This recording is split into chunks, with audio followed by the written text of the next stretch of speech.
देश और दुनिया की सबसे मशहूर कहानियाँ हिंदी में रोशनी के संग। चलिए शुरू करते हैं आज की कहानी। हमारे सभी दोस्तों को मेरा प्यार भरा नमस्कार। दोस्तों, आज मैं लेकर आई हूँ आपके लिए आर्थर कॉनन डॉयल द्वारा लिखी गई the adventure of Gloria Scott featuring our dear and great the Sherlock Holmes. तो चलिए शुरू करते हैं हमारी आज की मुलाकात। मेरे पास कुछ पेपर्स हैं, मेरे दोस्त शेरलॉक होम्स ने कहा, जब हम एक सर्दियों की रात आग के दोनों तरफ बैठे थे। वॉटसन, मुझे सच में लगता है कि इन पर एक नज़र डालना तुम्हारे लिए फायदेमंद होगा। ये ग्लोरिया स्कॉट के खास केस के डॉक्यूमेंट्स हैं और ये वह मैसेज है जिसे पढ़कर justice of the peace Trevor डर के मारे कांप गए थे।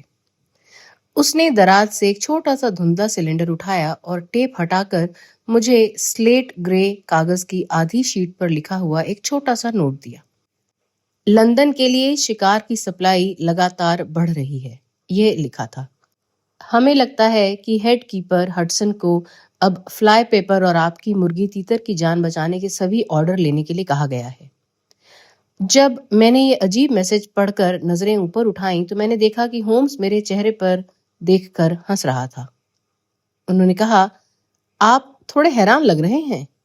मुझे समझ नहीं आ रहा कि इस तरह का मैसेज कैसे डर पैदा कर सकता है। मुझे तो ये बहुत अजीब लगता है।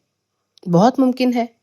फिर भी सच तो ये है कि रीडर, जो एक अच्छा हट्टा कट्टा बूढ़ा आदमी था, उसे गोली ने ऐसे गिरा दिया जैसे वह पिस्तौल का पिछला हिस्सा हो। मैंने कहा, आपने मेरी जिज्ञासा जगाई है, लेकिन आपने अभी ऐसा क्यों कहा कि कुछ खास कारण है जिनकी वजह से मुझे इस केस की स्टडी करनी चाहिए? क्योंकि ये पहली बार था जिसमें मैं शामिल हुआ था। मैंने कई बार अपने साथी से ये जानने की कोशिश की थी कि क्रिमिनल रिसर्च की तरफ उसका मन सबसे पहले किस बात ने खींचा था, लेकिन मैंने उसे पहले कभी बातचीत करते हुए इस बारे में नहीं सुना था। अब मैं अपनी आम चेयर पर आगे की ओर बैठ गया और डॉक्यूमेंट्स को अपने घुटनों पर फैला दिया। फिर उसने अपना पाइप जलाया और कुछ देर बैठकर सिगरेट पीता और उन्हें पलटता रहा।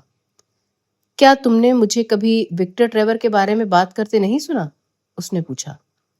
कॉलेज में 2 साल के दौरान मेरा वही अकेला दोस्त था। मैं कभी भी बहुत मिलनसार नहीं था, वॉटसन। हमेशा अपने कमरे में उदास रहना और अपने ही छोटी मोटी बातों के बारे में सोचना मैं पसंद करता था। इसलिए मैं अपने बैच के लड़कों से ज्यादा मिलता जुलता नहीं था। बार फेसिंग और बॉक्सिंग में मेरा एथलेटिक टेस्ट कम था और फिर मेरी पढ़ाई का तरीका दूसरे लड़कों से काफी अलग था। इसलिए हमारा कोई कांटेक्ट पॉइंट नहीं था। ट्रेवर ही अकेला आदमी था जिसे मैं जानता था, और वह भी सिर्फ एक सुबह जब मैं चैपल जा रहा था तो उसका बिल टेरियर मेरे टखने से चिपक गया था। ये दोस्ती करने का आम तरीका था, लेकिन ये असरदार था। मुझे 10 दिनों के लिए अकेला छोड़ दिया गया था और ट्रेवर मेरा हालचाल पूछने आता था। पहले तो ये सिर्फ 10 मिनट की एक बातचीत थी, लेकिन जल्द ही उसके आने का समय लंबा हो गया और टर्म खत्म होने से पहले हम पक्के दोस्त बन गए। वह एक दिलदार, जोशीला और एनर्जी से भरा हुआ आदमी था, ज्यादातर मामलों में मुझसे बिल्कुल उल्टा। लेकिन हमने पाया कि हमारे कुछ विषय एक जैसे थे, और जब मुझे पता चला कि वह भी मेरे ही तरह दोस्तों के बिना है, तो ये एकता का बंधन बन गया। आखिर में उसने मुझे नॉर्फॉक में डॉनीथॉप में अपने पिता के घर बुलाया और मैंने 1 महीने की लंबी छुट्टी के लिए उसकी मेहमान नवाजी स्वीकार कर ली। ओल्ड ट्रेवर साफ तौर पर कुछ अमीर और इज्जतदार आदमी थे। एक जेपी और जमीन के मालिक थे। डॉनीथॉप ब्रॉड्स के इलाके में लैंगमेरिक में ठीक उत्तर में एक छोटा सा गांव है। घर पुराने जमाने का, फैला हुआ ओक की बीम वाला ईंटों का बना था, जिसके पास तक जाने के लिए एक बढ़िया चूने से ढका रास्ता था।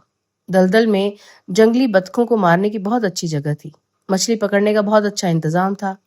एक छोटी लेकिन खास लाइब्रेरी भी थी, जिसे, जैसे कि मैंने समझा, एक पुराने रहने वाले ने ले लिया था, और एक ठीक ठाक रसोईया था। अब कोई बहुत ही नखरेबाज आदमी होता जो वहां एक अच्छा महीना नहीं बिता पाता। ट्रेवर सीनियर एक विधुर थे और मेरा दोस्त उनका इकलौता बेटा था। मैंने सुना था उनकी एक बेटी थी, लेकिन बर्मिंघम की यात्रा के दौरान डिप्थीरिया से उसकी मौत हो गई थी। पिता मुझे बहुत दिलचस्प लगे। वे कम संस्कारी आदमी थे, लेकिन शारीरिक और मानसिक रूप से उनमें काफी ताकत थी। उन्हें किताबों के बारे में बहुत कम जानकारी थी, लेकिन उन्होंने बहुत दूर तक यात्रा की थी। दुनिया का बहुत कुछ देखा था और जो कुछ भी सीखा था वह सब उन्हें याद था। असल में वे एक हट्टे-कट्टे आदमी थे जिनके बाल भूरे थे, मौसम से झुला हुआ चेहरा और नीली आंखें थीं जो गुस्से की हद तक तेज थीं। फिर भी गांव में उनकी दयालुता और दान के लिए बहुत इज्जत की जाती थी और वे बेंच से अपनी सजाओं में नरमी के लिए जाने जाते थे। एक शाम मेरे आने के थोड़ी देर बाद हम डिनर के बाद पोर्ट वाइन पीते हुए बैठे थे। तभी यंग ट्रेवर ने उन ऑब्जर्वेशंस और इन्फरेंस की आदतों के बारे में बात करना शुरू किया जिन्हें मैंने पहले ही एक सिस्टम बना लिया था। हालांकि मुझे अभी तक ये समझ में नहीं आया था कि वे मेरी जिंदगी में क्या रोल निभाने वाली थी। बुजुर्गवार को साफ तौर पर लगा कि उनका बेटा मेरे द्वारा किए गए एक दो छोटे मोटे कामों में ज्यादा बढ़ा चढ़ाकर बात कर रहा है। चलिए मिस्टर होम्स, उन्होंने हंसते हुए कहा, मैं भी एक बहुत अच्छा विषय हूं। अगर आप मेरे बारे में कुछ बता सकें तो। मुझे डर है कि मैं ज्यादा कुछ नहीं बता पाऊंगा, मैंने जवाब दिया। हाँ, मैं ये कह सकता हूं कि आप पिछले 12 महीनों से किसी पर्सनल अटैक के डर से घूमते रहे हैं। उसके होठों से हंसी गायब हो गई और वह बहुत हैरानी से मुझे देखने लगा। ठीक है, लेकिन ये सच है, उन्होंने कहा। तुम्हें पता है विक्टर, अपने बेटे की तरफ मुड़ते हुए उन्होंने कहा, जब हमने उस शिकार करने वाले गैंग को तोड़ा था तो उन्होंने हमें चाकू से मारने की कसम खाई थी और सर एडवर्ड हॉबी पर सच में हमला हुआ था। तब से मैं हमेशा सावधान रहता हूं। हालांकि मुझे नहीं पता कि तुम्हें सब कैसे पता चला होम्स। आपके पास एक बहुत सुंदर छड़ी है, मैंने जवाब दिया। लिखावट से मैंने देखा कि आपके पास ये 1 साल से ज्यादा पुरानी नहीं थी, लेकिन आपने इसके सिर को छेदने और छेद में पिघला हुआ सीसा डालने में बहुत मेहनत की है ताकि ये एक जबरदस्त हथियार बन सके। मैंने कहा कि आप ऐसी सावधानी तब तक नहीं बरतेंगे जब तक आपको किसी खतरे से डर ना हो। ठीक, बिल्कुल ठीक। लेकिन तुम्हें कैसे पता चला? क्या मेरी नाक थोड़ी सी सीधी से हट गई है? नहीं, मैंने कहा, ये आपके कान हैं। इनमें एक अजीब सी चपटी और मोटी परत है जो बॉक्सिंग करने वाले आदमी के कानों पर होती है और ये उनकी पहचान होती है। और कुछ? आपके खुरदुरे हाथ ये बताते हैं कि आपने बहुत खुदाई की है। हाँ, मैंने अपना सारा पैसा सोने की खानों से कमाया है। आप न्यूजीलैंड में रहे हैं। ठीक। आप जापान घूम चुके हैं। काफी कुछ सच बोल रहे हो। और आप किसी ऐसे व्यक्ति के साथ सबसे ज्यादा करीबी तौर पर जुड़े हैं जिसके नाम के पहले अक्षर JA थे और जिसे आप बाद में पूरी तरह से भूल जाना चाहते थे। मिस्टर ट्रेवर धीरे से खड़े हुए, अपनी बड़ी नीली आंखों से मुझे अजीब जंगली नजरों से घूरा और फिर कपड़े पर बिखरे अखरोट के छिलकों के बीच मुंह के बल गिर पड़े, बेहोशी की हालत में। वॉटसन, आप सोच सकते हैं कि मैं और उसका बेटा कितने हैरान थे, लेकिन उसका अटैक ज्यादा देर तक नहीं चला, क्योंकि जब हमने उसका कॉलर खोला और उसके चेहरे पर पानी के छींटे मारे तो वह 1-2 सेकंड में हांफ कर उठ बैठा। आहा लड़कों, उसने मुस्कुराते हुए कहा, मुझे उम्मीद है कि मैंने तुम्हें ज्यादा नहीं डराया। मैं जितना मजबूत दिखता हूं उतना हूं नहीं।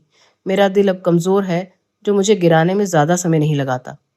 मुझे नहीं पता आप ये कैसे करते हैं मिस्टर होम्स, लेकिन मुझे लगता है कि सच और कल्पना के सभी जासूस आपके हाथ में बच्चे रहेंगे। यही आपकी जिंदगी है सर, और आप उस आदमी की बात मान सकते हैं जिसने दुनिया का कुछ हिस्सा देखा है। और वह सिफारिश मेरी काबिलियत का बढ़ा चढ़ाकर अंदाजा लगाने के साथ, अगर आप मेरी बात पर यकीन करेंगे वॉटसन, तो वह पहली चीज थी जिससे मुझे लगा कि जो चीज उस समय तक मेरा सबसे छोटा शौक थी उसे भी एक प्रोफेशन बनाया जा सकता है। लेकिन उस समय मैं अपने होस्ट की अचानक बीमारी को लेकर इतना परेशान था कि कुछ और सोच ही नहीं पा रहा था।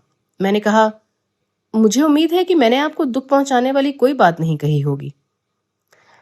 ठीक है, आपने सच में एक बहुत ही नाजुक बात कही है।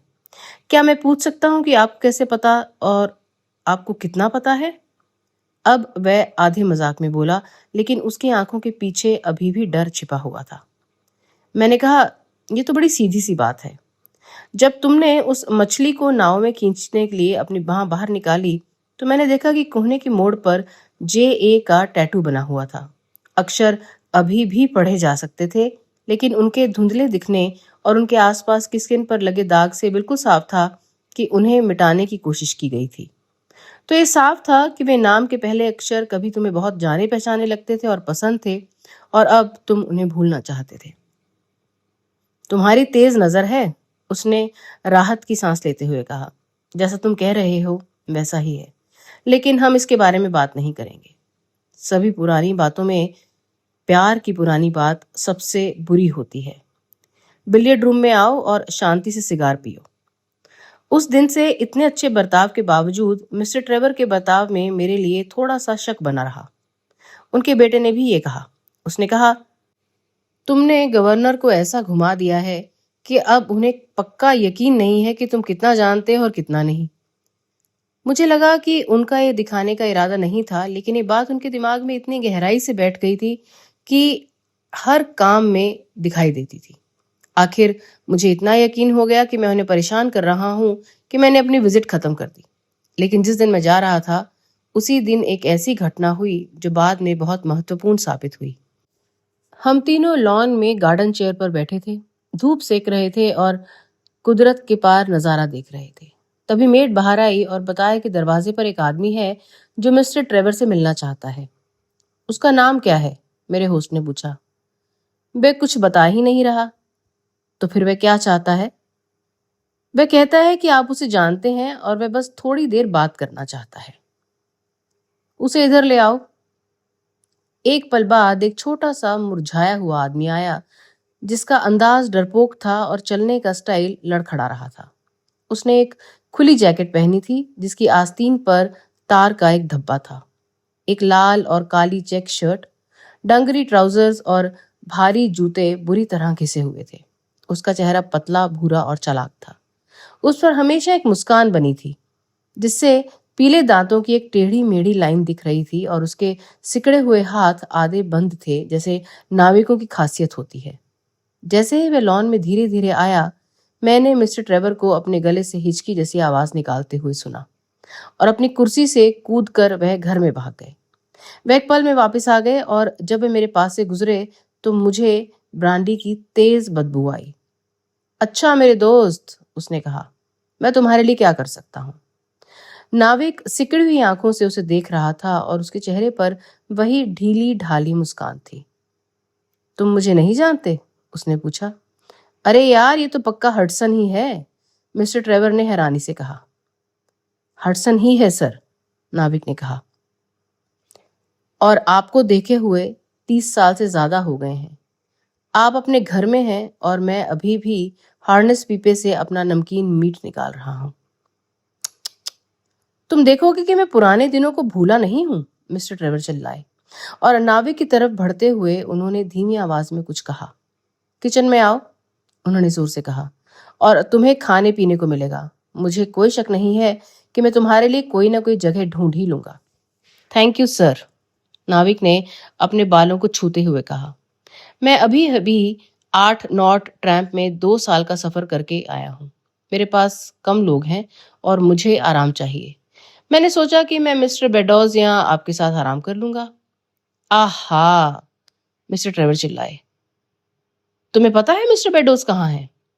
भगवान आपका भला करे सर, मुझे पता है कि मेरे सारे पुराने दोस्त कहाँ हैं, उस आदमी ने एक डरावनी मुस्कान के साथ कहा, और नौकरानी के पीछे पीछे किचन में चला गया।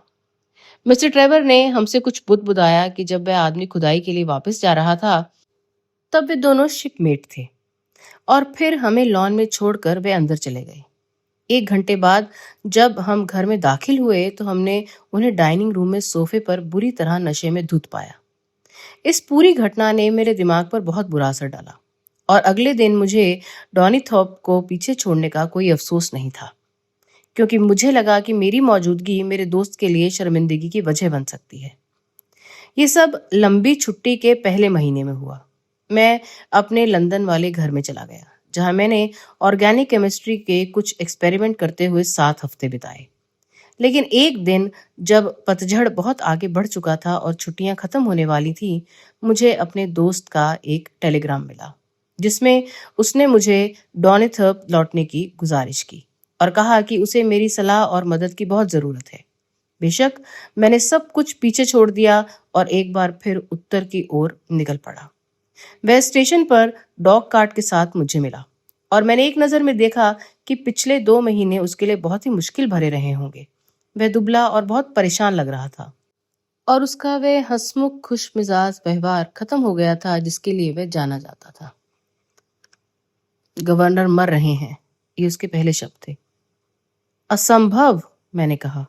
क्या बात है? Apoplexy, nervous shock. वे पूरे दिन बेहोशी की हालत में रहे हैं। मुझे शक है कि हम उसे जिंदा वापस नहीं पाएंगे। वॉटसन, जैसा कि आप सोच रहे होंगे, मैं इस अचानक मिली खबर से बहुत डर गया था। मैंने पूछा, इसका क्या कारण हो सकता है? अरे यही तो बात है। अंदर आओ और हम गाड़ी चलाते हुए इस पर बात कर सकते हैं। तुम्हें वह आदमी याद है जो तुम्हारे जाने से पहले एक शाम आया था? हाँ, बिल्कुल याद है। क्या तुम जानते हो उस दिन हमने किसे घर में आने दिया था? मैं कुछ कह नहीं सकता। वह शैतान था, होम्स, वह चिल्लाया। मैं हैरानी से उसे देखता रहा। हाँ, वह खुद शैतान था। तब से हमें एक भी घंटा शांति का नहीं मिला है, एक भी नहीं। गवर्नर ने उस शाम से कभी अपना सिर ही नहीं उठाया है और अब उनकी जान निकल गई है। उनका दिल टूट गया है। ये सब इस शापित हडसन के कारण हुआ है। तो उसके पास ऐसी क्या शक्ति थी? यही तो मैं जानना चाहता हूँ। दयालु दयालु अच्छे पुराने गवर्नर एक ऐसे गुंडे के चंगुल में कैसे फंस सकते हैं? लेकिन मुझे बहुत खुशी है कि तुम आए हो, होम्स। मुझे तुम्हारी समझ और विवेक पर पूरा भरोसा है और मैं जानता हूं कि तुम मुझे ठीक सलाह दोगे। हम चिकनी सफेद देहाती सड़क पर तेजी से आगे बढ़ रहे थे।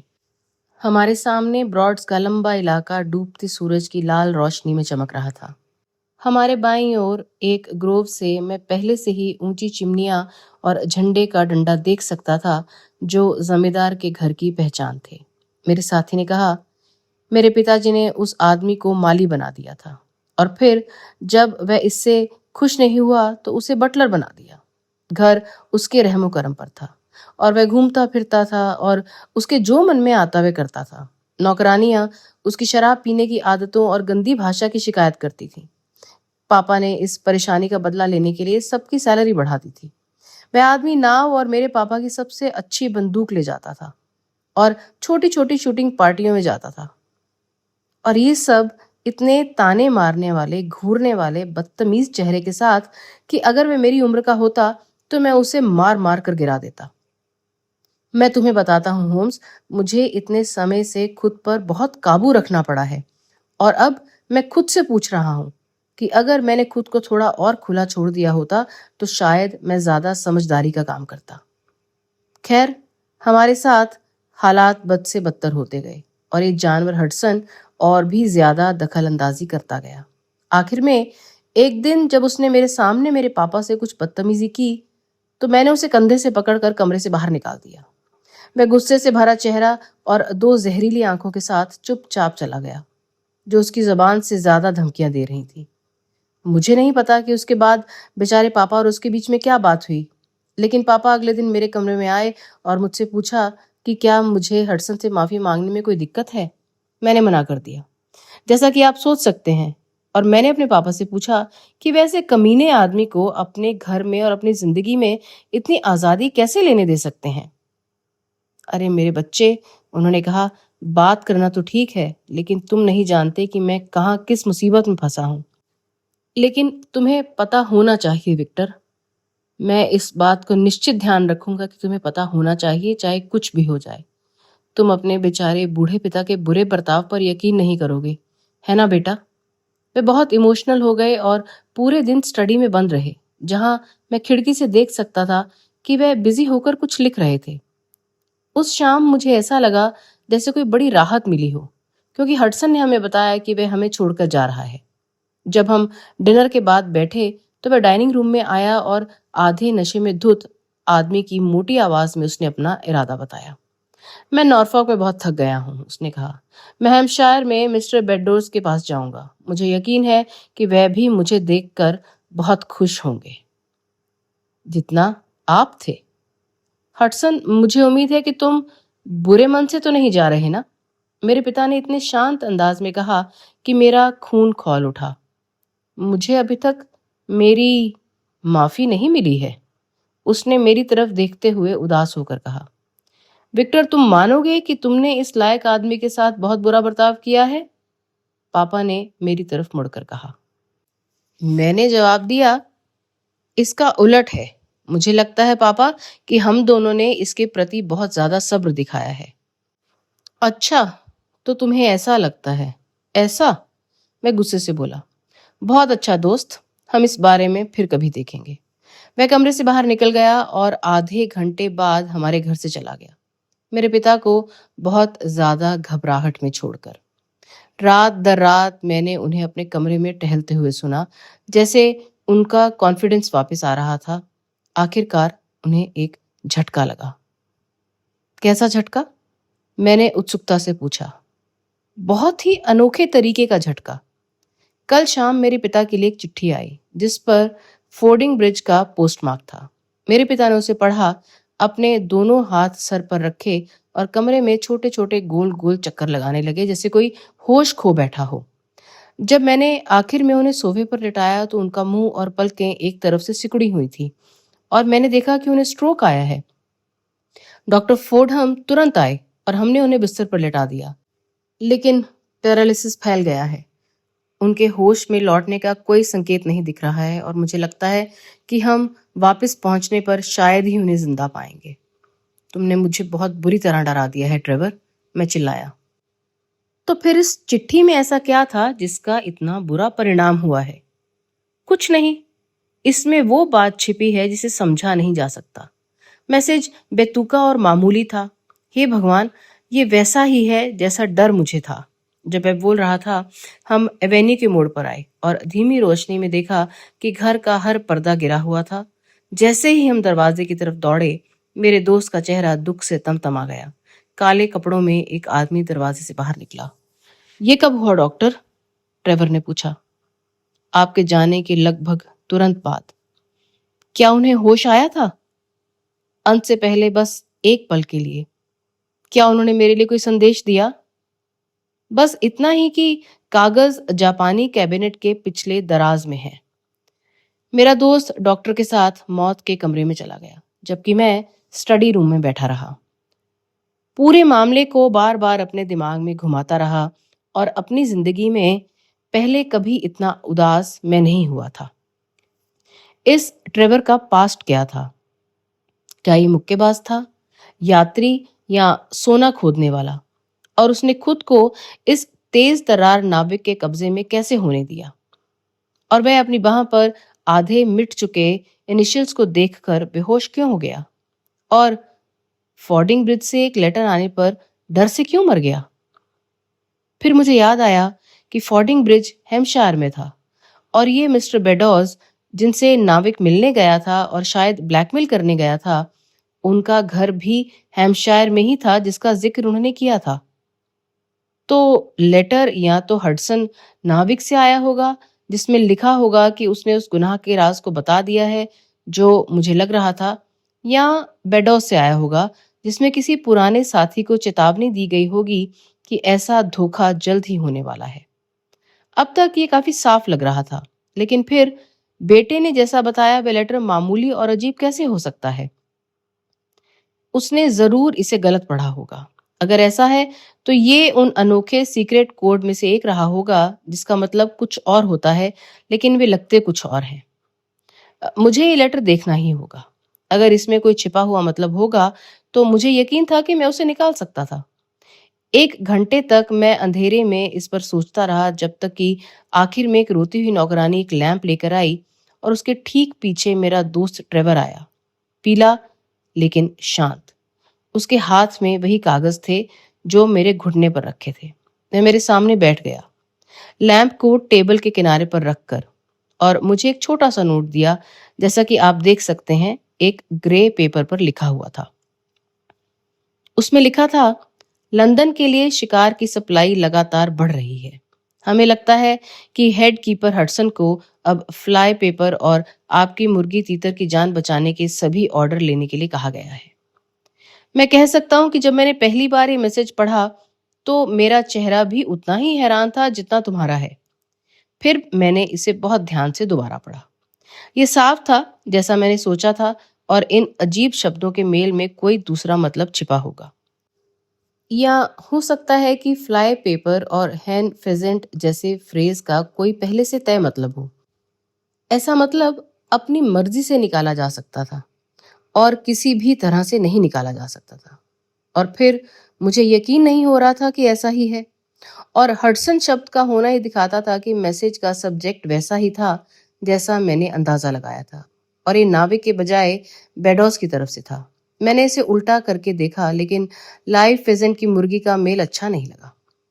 फिर मैंने दूसरे शब्द भी पढ़े, लेकिन ना तो द ऑफ फॉर और ना ही सप्लाई गेम लंदन से कोई मतलब निकला।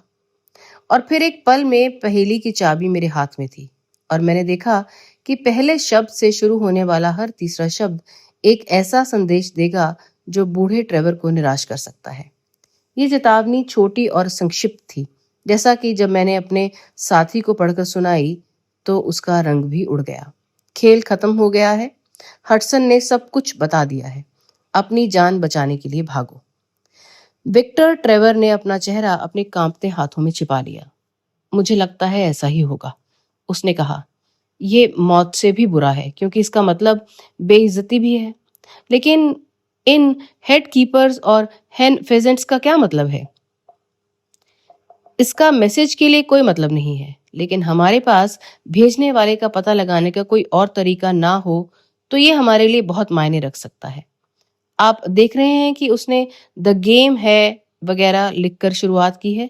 बाद में पहले से तय कोड को पूरा करने के लिए उसे हर जगह कोई भी दो शब्द भरने थे। वह स्वाभाविक रूप से अपने दिमाग में आने वाले शब्दों का इस्तेमाल करेगा। और अगर हम इन्हें ध्यान से देखें तो आप यकीन से कह सकते हैं कि वह या तो एक शौकीन शूटर है या ब्रीडिंग में दिलचस्पी रखता है। क्या आप इस बेडोस के बारे में कुछ जानते हैं?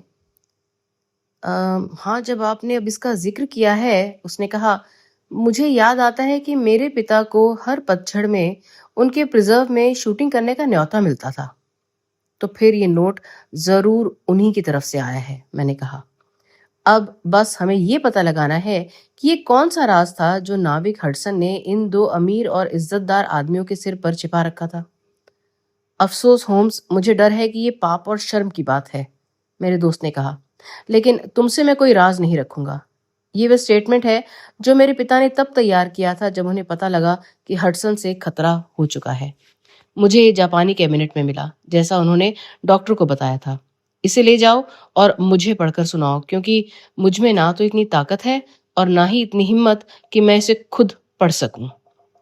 वॉटसन, ये वही पेपर्स हैं जो उन्होंने मुझे दिए थे, और उन्हें मैं वैसे ही पढ़कर सुनाऊंगा जैसे मैंने उस रात पुरानी स्टडी रूम में अपने दोस्त को पढ़कर सुनाया था। जैसा कि आप देख सकते हैं, बाहर लिखा है 8 अक्टूबर 1855 को फॉल माउथ से निकलने से लेकर 6 नवंबर को उसके बर्बाद होने तक ग्लोरिया स्कॉट की यात्रा की कुछ खास बातें। ये एक लेटर के रूप में है और इस तरह है। मेरे प्रिय बेटे, अब जब आने वाली बदनामी मेरी जिंदगी के आखिरी सालों को और भी बुरा बनाने लगी है, तो मैं पूरी सच्चाई और ईमानदारी से लिख सकता हूँ कि ये कानून का डर नहीं है, और ना ही काउंटी में मेरी जगह के नुकसान का डर, और ना ही उन सभी की नजरों में मेरे गिरने का डर जो मुझे जानते हैं। जो बात मुझे सबसे दुखी कर रही है वो ये है कि तुम्हें मेरे लिए शर्मिंदा होना पड़ेगा।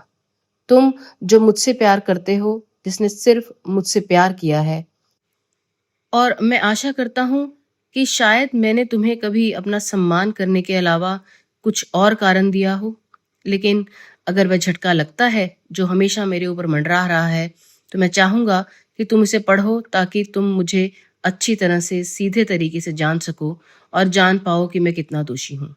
दूसरी तरफ अगर सब ठीक रहा, जो भगवान करे, तो किसी वजह से कागज अभी भी सही सलामत बचा हो और आपके हाथ में आ जाए, तो मैं आपसे गुजारिश करता हूं कि आप अपनी पवित्र चीजों के नाम पर, अपनी प्यारी माँ के नाम पर और हमारे बीच के प्यार के नाम पर इसे आग में फेंक दें और इसके बारे में फिर कभी नहीं सोचें।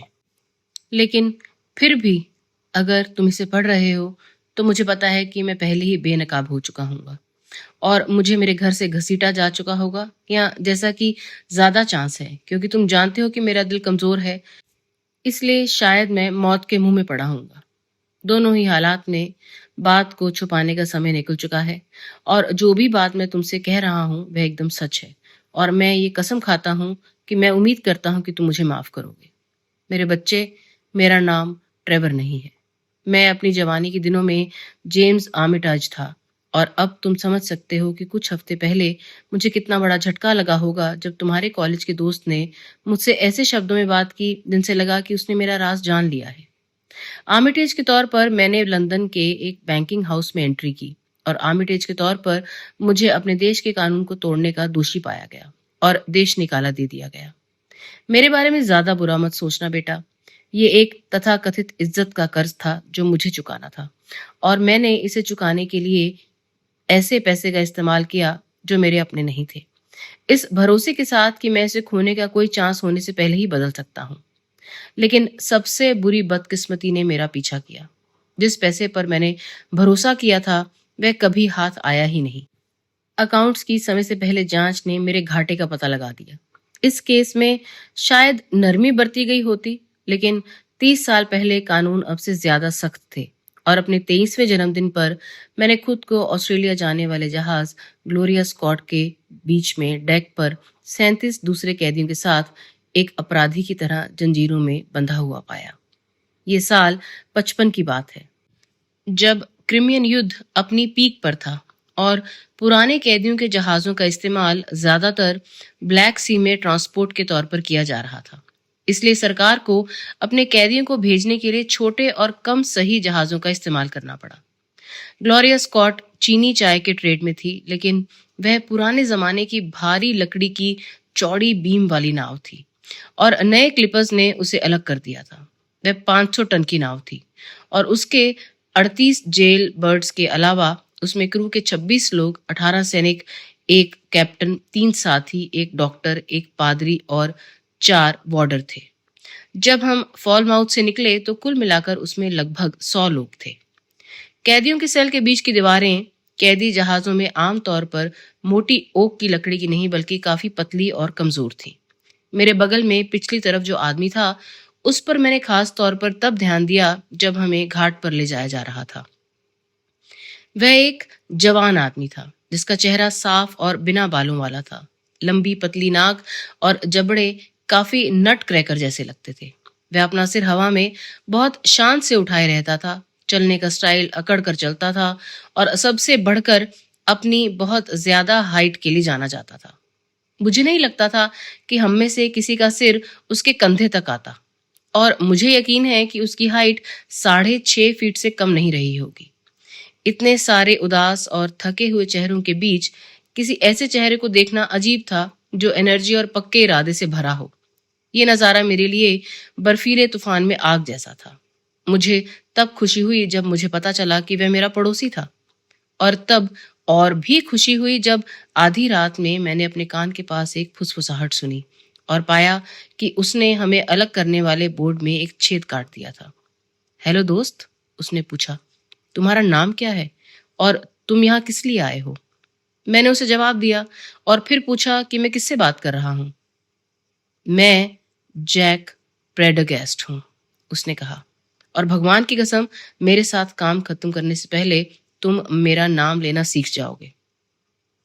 मुझे याद है कि मैंने उसके केस के बारे में सुना था, क्योंकि एक ऐसा केस था जिसने मेरी गिरफ्तारी के कुछ समय पहले पूरे देश में बहुत सनसनी मचा दी थी। वह अच्छे परिवार का था और बहुत काबिल आदमी था, लेकिन उसकी बुरी आदतें लाइलाज थीं। जिसने धोखाधड़ी के एक चालाक सिस्टम से लंदन के बड़े व्यापारियों से बहुत सारा पैसा हासिल किया था। मुझे अच्छा, तो तुम्हें मेरा केस याद है, उसने गर्व से कहा। हाँ, तो शायद तुम्हें इसके बारे में कुछ अजीब बात याद है। वह क्या? मेरे पास लगभग 2.5 लाख थे, है ना? ऐसा कहा गया था, लेकिन कुछ भी बरामद नहीं हुआ, है ना? हाँ, ये भी सुना था। अच्छा, तो आपको क्या लगता है कि बैलेंस कहाँ है? उसने पूछा। मैंने कहा, मुझे कोई जानकारी नहीं। ठीक मेरी उंगली और अंगूठे के बीच, मैं चिल्लाया। भगवान की कसम, मेरे पास तुम्हारे सिर पर जितने बाल हैं उससे ज्यादा पाउंड हैं। और अगर तुम्हारे पास पैसा है, बच्चे, और तुम उसे संभालना और फैलाना जानते हो, तो तुम कुछ भी कर सकते हो। अब तुम्हें नहीं लगता कि जो आदमी कुछ भी कर सकता है, वह चूहे की आंत वाले, कीड़े लगे, फफूंद लगे पुराने चाइना कॉस्टर के बदबूदार ताबूत में बैठकर अपनी पैंट खींच लेगा? नहीं सर, ऐसा आदमी अपने और अपने दोस्तों का ख्याल रखेगा। तुम इस बात पर यकीन करो, तुम उसे बस थामे रहो, और तुम इस बात का विश्वास रखना कि मैं तुम्हें कभी धोखा नहीं दूंगा। ये उसकी बात करने का तरीका था, और मुझे तो लगा कि इसका कोई मतलब नहीं है। लेकिन थोड़ी देर बाद जब उसने मेरा टेस्ट लिया और पूरी गंभीरता से मुझे शपथ दिलाई, तो उसने मुझे समझाया कि जहाज पर कब्जा करने के लिए सच में एक साजिश थी। जहाज पर आने से पहले ही 1 दर्जन कैदियों ने इसकी साजिश रची थी। प्रेंडरगैस्ट लीडर था और उसका पैसा ही उसका मकसद था। मेरा एक पार्टनर है, उसने कहा, एक बहुत अच्छा आदमी जो बैरल के लिए स्टॉक जितना सच्चा है। उसके पास बहुत सारे अधिकार हैं। और तुम्हें क्या लगता है वह इस समय कहाँ है? अरे, वह इस जहाज का चैपलिन है, चैपलिन, और कुछ नहीं। वह काले कोट और अपने कागजात के साथ जहाज पर आया था, और उसके बक्से में इतने पैसे थे कि वह कील से लेकर मेन ट्रक तक सब कुछ खरीद सके। क्रू, उसके तन मन धन, सबको। मैं उन्हें कैश डिस्काउंट के साथ बहुत कम कीमत पर खरीद सकता था, और उसने ये तब किया जब उन्होंने साइन भी नहीं किया था। उसके पास 2 वार्डर और मर्सर दूसरा साथी हैं, और अगर कैप्टन को लगा कि वह इसके लायक है, तो वह उसे भी अपने साथ ले लेगा। तो फिर हम क्या करें? मैंने पूछा। तुम्हारा क्या ख्याल है? उसने कहा। हम इनमें से कुछ सैनिकों के कोट को दर्जी से भी ज्यादा लाल बनाएंगे। लेकिन वे सब हथियार बंद हैं, मैंने कहा। और ऐसा ही है मेरे बच्चे। हम में से हर माँ के बेटे के लिए 2 पिस्तौल हैं। और अगर हम इस जहाज को क्रू के साथ नहीं ले जा सकते, तो अब समय आ गया है कि हम सबको एक जवान मिस के बोर्डिंग स्कूल भेज दिया जाए। तुम आज रात बाईं ओर अपने साथी से बात करो और देखो कि उस पर कितना भरोसा किया जा सकता है। मैंने ऐसा ही किया और पाया कि मेरा पड़ोसी भी मेरी ही तरह जवान आदमी था, जिसका जुर्म जालसाजी था। उसका नाम इवांस था, लेकिन बाद में उसने भी मेरी तरह अपना नाम बदल लिया, और अब वह साउथ इंग्लैंड में एक अमीर और खुशहाल आदमी है।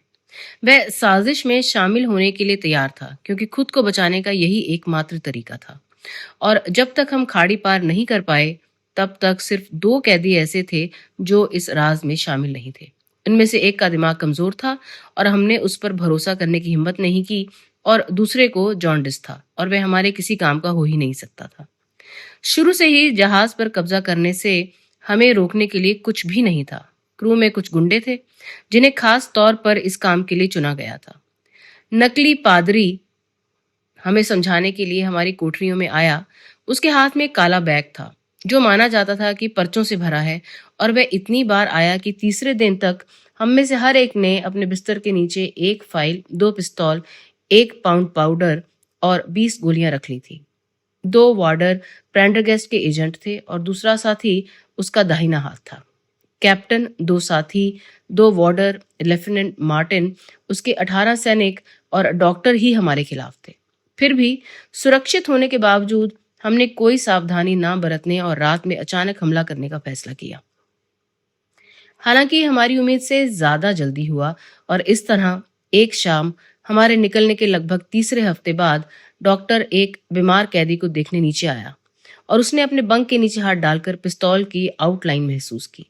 अगर वह चुप रहता तो शायद पूरी चीज उड़ जाती, लेकिन वह थोड़ा नर्वस था, इसलिए वह हैरानी से चिल्लाया और इतना पीला पड़ गया कि उस आदमी को तुरंत पता चल गया कि क्या हुआ है और उसने उसे पकड़ लिया। अलार्म बजाने से पहले ही उसका मुंह बंद कर दिया गया और उसे बिस्तर पर बांध दिया गया। उसने डेक को और जाने वाला दरवाजा खोल दिया था और हम जल्दी से उससे बाहर निकल गए। 2 संतरी मारे गए और एक कॉर्पोरल जो देखने के लिए दौड़ा आया कि मामला क्या है। स्टेट रूम के दरवाजे पर 2 और सैनिक थे और उनकी बंदूकें लोडेड नहीं लग रही थी क्योंकि उन्होंने हम पर कभी गोली चलाई ही नहीं और उन्हें अपने संगीने ठीक करने की कोशिश करते समय गोली लगी थी। फिर हम कैप्टन के केबिन में भागे, लेकिन जैसे ही हमने दरवाजा खोला अंदर से एक धमाका हुआ और वह वहां अटलांटिक के चार्ट पर सिर रखकर लेटा हुआ था जो टेबल पर टिका हुआ था, जबकि पादरी हाथ में धुआं उगलती पिस्तौल लिए उसकी कोहनी के पास खड़ा था। दोनों साथियों को क्रू ने पकड़ लिया था और पूरा मामला सुलझ गया था। स्टेट रूम केबिन के बगल में था और हम वहां झुंड में घुसे और सोफों पर लेट गए। सब एक साथ बातें कर रहे थे क्योंकि हम इस एहसास से पागल हो रहे थे कि हम एक बार फिर आजाद हो गए हैं। चारों ओर लॉकर थे और विल्सन जो नकली पादरी था ने उनमें से एक को खोला और 1 दर्जन ब्राउन शेरी निकाली। हमने बोतलों के मुंह तोड़े, शराब को गिलासों में डाला और बस उन्हें निगल ही रहे थे तभी अचानक बिना किसी वार्निंग के हमारे कानों में बंदूकों की गड़गड़ाहट हुई और सैलून इतने धुएं से भर गया कि हम टेबल के उस पार कुछ देख नहीं पाए। जब वहां से धुआं हटा तो देखा कि जगह अस्त व्यस्त हो गई थी। विल्सन और 8 दूसरे लोग फर्श पर एक दूसरे के ऊपर लेटे हुए थे और उस टेबल पर खून और ब्राउन शेरी के बारे में सोचकर आज मुझे उल्टी आ जाती है। हम उस नज़ारे से इतना डर गए थे कि मुझे लगता है कि अगर प्रेंडरगेस्ट ना होता तो हम ये काम छोड़ देते। वह सांड की तरह चिल्लाया और जो भी जिंदा बचे थे उन्हें पीछे छोड़कर दरवाजे की तरफ भागा। हम बाहर भागे और वहां लेफ्टिनेंट और उसके 10 आदमी थे। सैलून टेबल के ऊपर झूले वाली रोशनदान थोड़ी खुली हुई थी और उन्होंने उस दरार से हम पर गोली चलाई थी। उनके लोड करने से पहले ही हम उन पर चढ़ गए और वे आदमियों की तरह डटे रहे, लेकिन हम उन पर भारी थे और 5 मिनट में सब कुछ खत्म हो गया। हे भगवान, क्या उस जहाज जैसा कोई कसाई खाना कभी था? प्रेंडरगेस्ट एक गुस्सैल शैतान की तरह था और उसने सैनिकों को ऐसे उठाया जैसे वे बच्चे हों और उन्हें जिंदा या मुर्दा जहाज से बाहर फेंक दिया। एक सार्जेंट बुरी तरह घायल था और फिर भी हैरानी की बात है कि कुछ देर तक वह तैरता रहा जब तक कि किसी ने दया करके उसका दिमाग नहीं उड़ा दिया। जब लड़ाई खत्म हुई तो हमारे दुश्मनों में से सिर्फ वार्डर, साथी और डॉक्टर ही बचे थे। उनकी वजह से ही बहुत बड़ा झगड़ा हुआ था। हम में से कई लोग अपनी आजादी वापस पाकर खुश थे और फिर भी अपनी आत्मा पर किसी की हत्या का बोझ नहीं लगाना चाहते थे। सैनिकों को उनके हाथों में बंदूक लेकर मार गिराना एक बात थी और लोगों को बेरहमी से मारते हुए खड़े रहना दूसरी बात। हम में से 8, 5 कैदी और 3 नाविक ने कहा कि हम ऐसा होता हुआ नहीं देखेंगे, लेकिन प्रेंडरगेस्ट और उसके साथी हिले नहीं। उन्होंने कहा कि हमारी सुरक्षा का एकमात्र तरीका यही है कि हम इसे साफ सुथरा कर दें और वह गवाहों के बक्से में किसी भी ताकतवर जबान को बोलने नहीं देगा। बात लगभग कैदियों की किस्मत में बढ़ने की आ गई थी, लेकिन आखिर में उसने कहा कि अगर हम चाहें तो नाव लेकर जा सकते हैं। हमने तुरंत ये ऑफर मान लिया क्योंकि हम पहले ही खून के प्यासे कामों से तंग आ चुके थे और हमने देखा कि ऐसा होने से पहले इससे भी बुरा हुआ। हमें नाविकों के कपड़े, पानी का एक बैरल, कुछ बिस्किट और एक कंपस दिया गया। प्रेंडरगेस्ट ने हमें एक चार्ट दिखाया, बताया कि हम जहाज टूटने वाले नाविक हैं जिनका जहाज पानी में डूब गया था और फिर पेंटर काटकर हमें जाने दिया। और जब मैं अपनी कहानी के सबसे हैरान करने वाले हिस्से पे आता हूँ, मेरे प्यारे बेटे, नाविकों ने ऊपर उठते समय फोयार्ड को पीछे खींच लिया था, लेकिन अब जब हम उनसे निकले तो उन्होंने इसे फिर से सीधा कर दिया और क्योंकि उत्तर और पूर्व से हल्की हवा चल रही थी, बाग धीरे धीरे हमसे दूर जाने लगा। हमारी नाव लंबे चिकने रोलर्स पर ऊपर नीचे हो रही थी और इवांस और मैं, जो पार्टी में सबसे ज्यादा पढ़े लिखे थे, चादरों पर बैठकर अपनी जगह तय कर रहे थे और प्लान बना रहे थे कि हमें किस किनारे पर जाना चाहिए। ये एक अच्छा सवाल था क्योंकि केप डी वर्ड्स हमसे लगभग 500 मील उत्तर में था और अफ्रीकी तट लगभग 700 मील पूर्व में था। कुल मिलाकर जैसे ही हवा उत्तर की ओर आ रही थी, हमने सोचा कि सिएरा लियोन सबसे अच्छा हो सकता है और हमने अपना सिर उस दिशा में मोड़ दिया। इस समय बाग हमारे स्टारबोर्ड क्वार्टर पर लगभग नीचे की ओर था।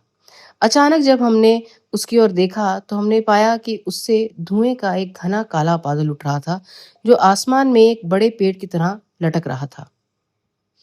कुछ सेकंड बाद हमारे कानों में बिजली कड़कने जैसी आवाज हुई और जैसे ही धुआं छटा, हमने पाया कि ग्लोरिया स्कॉट का कोई निशान नहीं बचा था। एक पल में हमने नाव का मुंह फिर से घुमाया और पूरी ताकत से उस जगह की ओर बढ़े जहां पानी पर अभी भी धुंध छाई हुई थी, जिसने इस तबाही की जगह हमें दिखाई थी। हमें वहां पहुंचने में 1 घंटा लग गया और पहले तो हमें डर लगा कि हम किसी को बचा ही नहीं पाएंगे, बहुत देर हो चुकी थी। एक टूटी हुई नाव और लहरों पर उठते गिरते कई बक्से और पास के टुकड़ों से हमें पता चला कि नाव कहाँ डूबी थी, लेकिन वहां किसी जिंदगी का कोई निशान नहीं था। और जब हमने मदद के लिए पुकार सुनी तो हम निराश होकर वापस लौट आए और कुछ दूरी पर मलबे का एक टुकड़ा देखा जिस पर एक आदमी लेटा हुआ था। जब हमने उसे नाव पर खींचा तो पाया कि वह हडसन नाम का एक जवान नाविक था, जो इतना जल गया था और इतना थक गया था कि अगली सुबह तक वह हमें कुछ नहीं बता पाया कि क्या हुआ था। ऐसा लगा कि हमारे जाने के बाद प्रेंडरगेस्ट और उसके गैंग ने बाकी 5 कैदियों को मार डाला था। 2 वार्डर को गोली मारकर जहाज से बाहर फेंक दिया गया था और तीसरे साथी को भी। फिर प्रेंडरगेस्ट बीच के डेक पर उतरा और अपने हाथों से उस बेचारे सर्जन का गला काट दिया। वहां सिर्फ पहला साथी बचा था, जो एक हिम्मत वाला और एक्टिव आदमी था। जब उसने देखा कि कैदी हाथ में खून से सना चाकू लेकर उसकी तरफ आ रहा है, तो उसने अपने बंधक तोड़ दिए, जिन्हें उसने किसी तरह ढीला कर लिया था, और डेक से नीचे भागते हुए वह आफ्टर होल्ड में कूद गया। 1 दर्जन कैदी अपनी पिस्तौल लेकर उसकी तलाश में उतरे और उसे हाथ में माचिस लिए खुले पाउडर बैरल के पास बैठा पाया गया, जो जहाज पर रखे 100 बैरल में से एक था, और कसम खा रहा था कि अगर उसके साथ किसी तरह की भी छेड़छाड़ की तो वह सबको उड़ा देगा। एक पल बाद धमाका हुआ। हालांकि हडसन को लगा कि यह साथी की माचिस की तीली के बजाय कैदियों में से एक की गलत दिशा में चली गोली की वजह से हुआ था। वजह चाहे जो भी हो, ये ग्लोरिया स्कॉट और उस पर कब्जा करने वाले लोगों का अंत था। मेरे प्यारे बेटे, कुछ शब्दों में ये उस भयानक काम की कहानी है जिसमें मैं शामिल था। अगले दिन हम ऑस्ट्रेलिया जाने वाले ब्रिग हॉटस्पर ने उठाया, जिसके कैप्टन को ये मानने में कोई दिक्कत नहीं हुई कि हम एक पैसेंजर शिप के बचे हुए लोग थे जो डूब गया था। ट्रांसपोर्ट शिप ग्लोरिया स्कॉट को एडमिरल्टी ने समुद्र में खो जाने के तौर पर दर्ज कर लिया था और उसकी असली किस्मत के बारे में कभी कोई खबर लीक नहीं हुई। एक शानदार सफर के बाद हॉटस्पर ने हमें सिडनी में उतारा, जहां इवांस और मैंने अपने नाम बदले और खुदाई की जगह पर गए, जहां सभी देशों से जमा हुई भीड़ के बीच हमें अपनी पुरानी पहचान खोने में कोई दिक्कत नहीं हुई। बाकी बातें मुझे बताने की जरूरत नहीं है। हम तरक्की कर रहे थे, हमने ट्रैवल किया, हम अमीर कॉलोनियल बनकर इंग्लैंड लौटे और हमने गांव में जमीन खरीदी। 20 साल से ज्यादा समय तक हमने शांति और काम की जिंदगी जी और हमें उम्मीद थी कि हमारा अतीत हमेशा के लिए दफन हो जाएगा।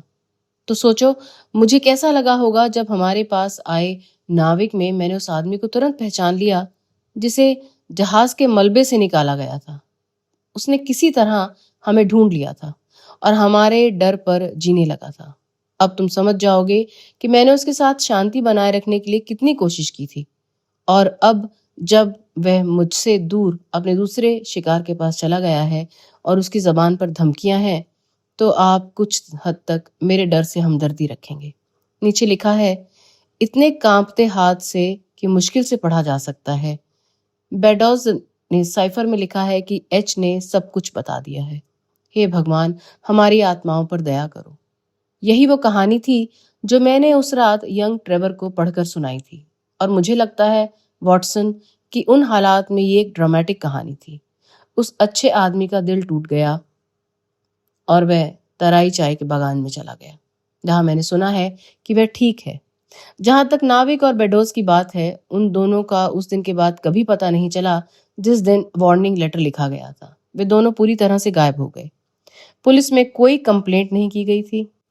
हडसन को छिपकर घूमते हुए देखा गया था और पुलिस ने माना कि उसने बेडोस को मार डाला और भाग गया है। जहां तक मेरा सवाल है, मुझे लगता है कि सच्चाई बिल्कुल उल्टी थी। मुझे लगता है कि ये सबसे ज्यादा मुमकिन है कि बेडोस ने हताश होकर ये मानकर कि उसके साथ पहले ही धोखा हो चुका है, उसने हडसन से बदला लिया और जितना पैसा उसके हाथ लगा उतना लेकर देश से भाग गया। डॉक्टर, ये केस के फैक्ट्स हैं। और अगर ये आपके कलेक्शन के किसी काम है तो मुझे यकीन है कि मैंने आपकी सेवा की है। तो दोस्तों, आशा करती हूँ कि आपको ये कहानी पसंद आई होगी।